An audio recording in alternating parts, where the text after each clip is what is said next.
Mourdoir, membre du collectif. Monsieur, bonjour et bienvenue. Bonjour, merci. Alors, on vous voit un petit peu fatigué, les traits un peu tirés, parce que les mamies, y compris quelques membres du collectif, ont encore une fois passé la nuit, pas cette fois-ci devant la préfecture, mais à côté, place mariage.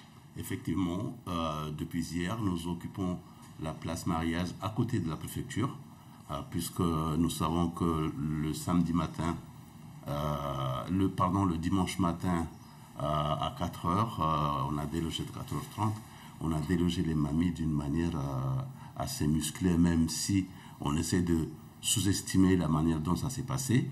Il y en a même qui sont traumatisés, donc nous sommes obligés d'être avec elles pour le moment, et on n'est pas allé loin, on est juste passé à côté, du moins pour le moment. Et ce soir, il faut encore rester là? Ce soir encore, nous allons rester là. C'est pas qu'elles vont rester là, mais nous allons rester là. Nous avons posé des questions au préfet. Nous n'avons pas encore eu de réponse. La seule réponse qu'on a eue jusqu'aujourd'hui, c'est le fait de déloger les mamans. On a mobilisé 3 camions de CRS, les commandos noirs, comme je les appelle moi, pour venir déloger 8 mamies. Ils ont dit qu'il y en avait 18. Il y avait 8 mamies qui dormaient là. Et ils sont venus à 4 heures du matin et ils les ont délogés d'une manière vraiment barbare. En plus, ça affichait de la haine. C'est comme s'ils étaient en train de chasser du mouton dans un parc. Donc bon, pour le moment, on ne trouve pas les mots pour le dire. Mais le préfet se félicite que ça s'est passé sans heurts. Ah oui, comme d'hab, le préfet lui se félicite toujours de la fin de ses missions. Il dit que ça s'est passé de la manière la moins dure, mais il n'était pas là pour voir ce qui s'est passé réellement. Parce que la première chose qu'ils ont fait quand ils sont arrivés, ils ont d'abord barricadé, sécurisé les lieux, et ensuite ils ont réveillé les mamies. Franchement, il fallait être là pour le croire. Le préfet dit ce qu'il a envie de dire, mais la réalité en est une autre. Alors, vous avez pu suivre justement le préfet hier soir. Il était l'invité du journal télévisé de 19h. À l'entendre, il n'avait pas le choix. Il fallait qu'il fasse respecter la loi. C'est ce qu'il dit aujourd'hui, il n'avait pas le choix. Nous savons tous que le choix, nous l'avons toujours. Surtout que les discussions n'ont pas débuté hier, n'ont pas débuté la semaine dernière, mais les discussions ont débuté, ça fait depuis l'arrivée du sous-préfet Lick. Et les questions sont restées les mêmes sans jamais avoir de réponse. C'était quoi? C'était le problème de la régularisation massive des irrégularisables, comme je les appelle moi, parce que je ne trouve pas un autre adjectif, qu'on diminue un petit peu, et surtout le titre de séjour d'exception qui, lorsqu'ils ont leur titre de séjour, ne peuvent même pas quitter Mayotte. Donc voilà, le préfet peut dire ce qu'il veut dire. Mais nous savons tous, personne n'est dupe, nous savons tous que le préfet n'a pas respecté ce qu'il disait parce qu'il nous avait rassurés. Il a dit que jamais nous ne ferons les choses de manière brutale et surtout nous le ferons mais de manière concertée. Revenons sur la situation devant la préfecture. En même temps, il fallait s'y attendre. Les mamies ne pouvaient pas rester là des mois et des mois, d'autant plus qu'on approche la saison des pluies. Est-ce qu'en parallèle, vous avez songé à d'autres solutions? C'est vrai, nous attendions à ce qu'on parte. C'est pour ça d'ailleurs qu'on a essayé, les dernières réunions que nous avons eues avec la préfecture, nous avons essayé de sortir par le haut, ne pas faire partir les mamies comme ils sont arrivés, c'est-à-dire qu'ils sont venus là parce qu'il y avait une revendication. Et puis, ils doivent repartir alors que la revendication n'a pas eu le 10e de la réponse. C'est-à-dire qu'il n'y a pas eu de réponse du tout. Les seules choses qu'on nous a dit, c'est que oui, l'État est attaqué, il y a 1500 procès qui vont perdre, ça fait 50 € d'astreinte par jour. Mais est-ce que le préfet, quand il parle de cet argent-là, que l'État peut payer, peut verser, je ne sais à qui, est-ce qu'il pense une petite seconde aux difficultés, aux problèmes des Mahorais qui vivent à Mayotte? On mélange les choses.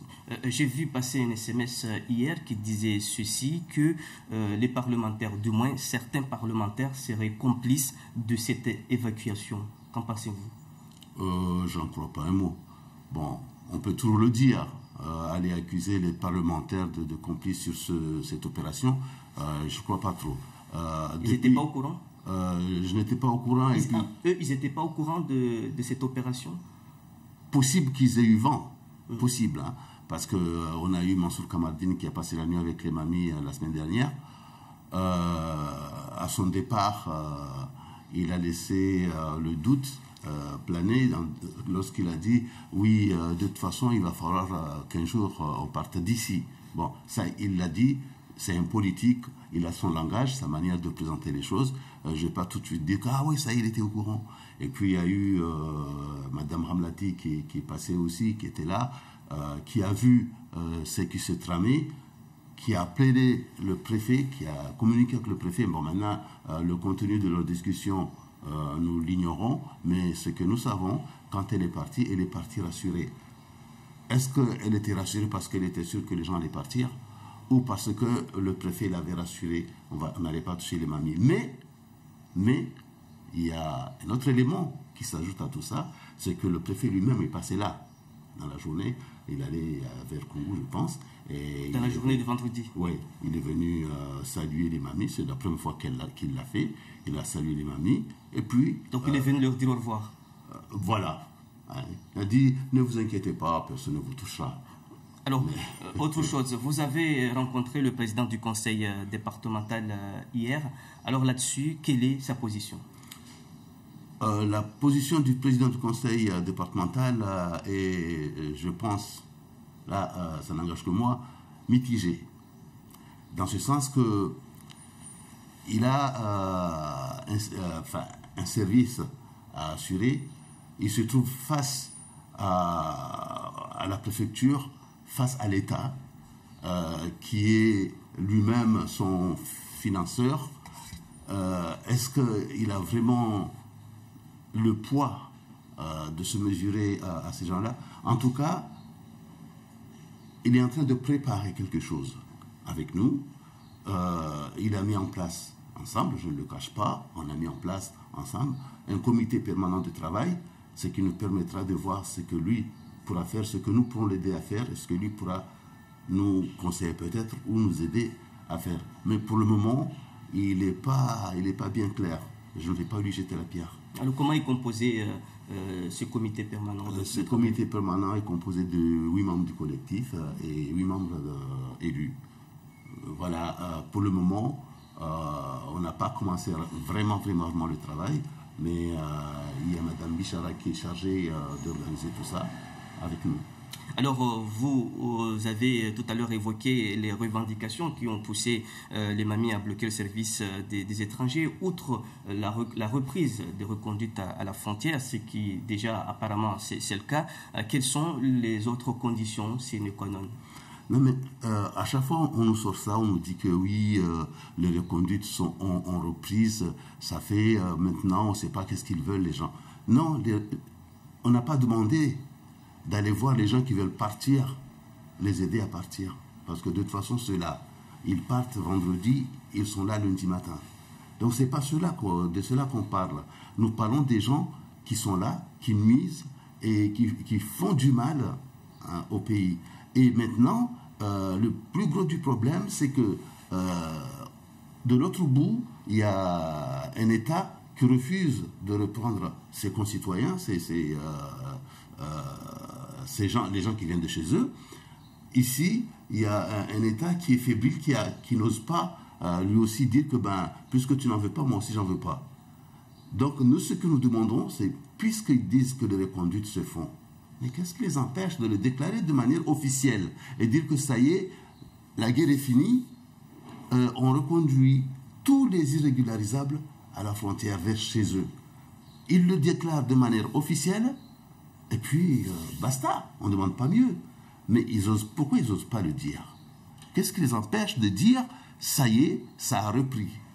On voit de temps en temps quelques personnes qui sont dirigées vers le port de Dzaoudzi quand il y a un bateau qui veut partir, mais nous savons très bien que c'est des personnes qui signent des documents qui prouvent qu'ils sont volontaires au départ. Il n'y a pas un seul expulsé, il n'y en a pas. Jusqu'aujourd'hui, il n'y en a pas. Mais quand bien même, quand on expulse, admettons qu'on les expulse, on expulse 10 personnes, 15 personnes, disons 100 personnes. Il entre combien par jour? Et c'est là le problème. Le noyau du problème est là. C'est que... Donc c'est le contrôle efficace des frontières. Voilà, nous demandons un véritable contrôle des frontières. Nous savons très bien que par jour, il rentre au minimum 5 Kwassa. Et il y a 2 jours, il y a 2 Kwassa dont chaque Kwassa avait 40 personnes à bord. Ça fait 80 quand même. Et quand ils arrivent, c'est pas la PAF qui va les accueillir. Ils sont accueillis par les citoyens de Mayotte. Les citoyens de Mayotte les retiennent, ils appellent la gendarmerie. À partir du moment où la gendarmerie les prend en charge, on ne sait plus qu'est-ce qu'ils deviennent. Donc à partir de là, on ne va pas dire que oui, la reconduite aux frontières a repris, alors que ce n'est qu'un semblant. Alors revenons à l'actualité du moment. Les forces de l'ordre quadrillent toujours l'entrée de la préfecture. Pour le moment, le service ne reçoit pas encore du public. Et de votre côté, que comptez-vous faire? Tant que faire se peut, perturber tout ça. Et je profite de ce petit instant pour demander aux fonctionnaires mahorais qui travaillent dedans à la préfecture d'user de leur droit de retrait. Parce qu'ils ne savent pas ce qui peut leur arriver. Quand il y a 2 belligérants en conflit et qu'à l'intérieur de ça, il doit y avoir des civils, des gens qui ne sont pas concernés par un conflit, qui doivent passer... En même temps, est-ce que c'est la solution de parler de guerre et de belligérants? De toute façon, nous sommes en guerre. Il ne faut pas croire que c'est le contraire. Quelle solution administrative? Parce qu'on ne peut pas... La solution administrative, que chacun prenne un peu d'eau dans son verre, que le préfet se dise qu'il a mal agi, qu'il reconnaisse avoir fait une erreur, qu'il fasse repartir ces bonhommes, qu'on reprenne les discussions et qu'on trouve la sérénité qu'il y a eu ces derniers temps. C'était serein. Bon, personne n'a demandé à ce que ça se passe comme ça.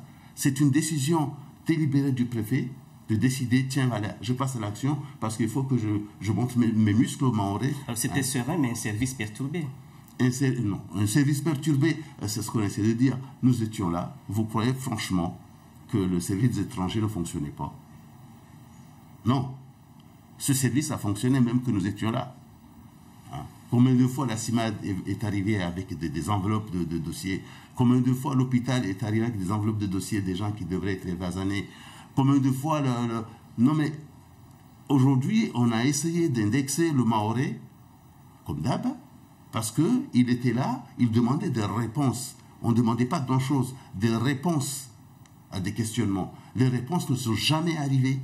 La seule chose qu'on a eue jusqu'ici, c'est le mépris. À chaque fois, c'est le mépris. Mais ce qui m'a le plus fait sourire dans mon coin hier quand j'ai écouté le préfet, c'est quand il a dit qu'il avait du respect pour les mamies. Mais il ne sait pas ce que ça veut dire avoir du respect pour les gens. Il a du mépris, oui. Alors, on arrive presque à la fin de cette émission. Rapidement, est-ce que tout ça, ce n'est pas une baroude d'honneur en quelque sorte? Peut-on dire ça? Parce que nous n'avons pas de baroude d'honneur. Nous allons continuer notre lutte de quelque manière que ce soit. Je ne sais pas encore, mais en tout cas, la lutte va continuer jusqu'au bout. Peut-être baroude d'honneur, c'est la préfecture. Nous allons étudier parce que la lutte va prendre une autre forme et maintenant, ça ne va plus rigoler. Qu'on ne prenne pas ça pour une menace parce que très facilement on aime transformer les paroles. Merci beaucoup Saïd Mourdoua pour toutes ces précisions et encore une fois toutes nos excuses au tout début de cette émission. Nous avions eu l'impression qu'on n'était pas en contact avec Pamanzé, pourtant nous étions bien en ligne.